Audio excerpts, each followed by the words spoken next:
Hello, আসসালামু আলাইকুম। আজকে অনেকদিন পরে আমার বাসায় সবাই আত্মীয় স্বজন একটু এক হয়েছি। যদিও আমি কাউকে দাওয়াত দেই নাই, সকালবেলায় সবাই বলছে যে আসবে আজকে আমার বাসায়।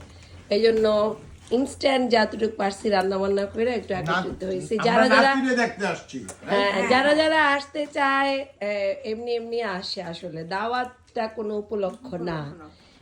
যাই হোক, আমি আজকে ইনস্ট্যান্ট রান্না করছিলাম পোলাও, চিকেন তান্দুরি, তারপরে বিফ। এই যে আমাদের ডন, মিস্টার ডন মুন্না সাহেব খাচ্ছে। আমি তারপরে পেটুক মিঠু আছে, আমার আরেক ছোট দেবর, কিন্তু হ্যান্ডসাম, খাইতেছে মাশাআল্লাহ, আলহামদুলিল্লাহ।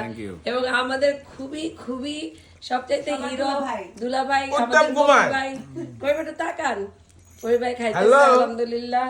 এই আমার জায়রা খাইতেছে, আর এখানে চিংড়ি মাছ আছে, সবজি আছে, ইলিশ মাছ আছে, সালাদ আছে। যাই হোক, আমরা এখন একটু খাই আলহামদুলিল্লাহ। দোয়া করবেন আমাদের জন্য, আমরা যেন এইভাবে খাওয়া দাওয়া করতে পারি সবসময়। আল্লাহ হাফেজ।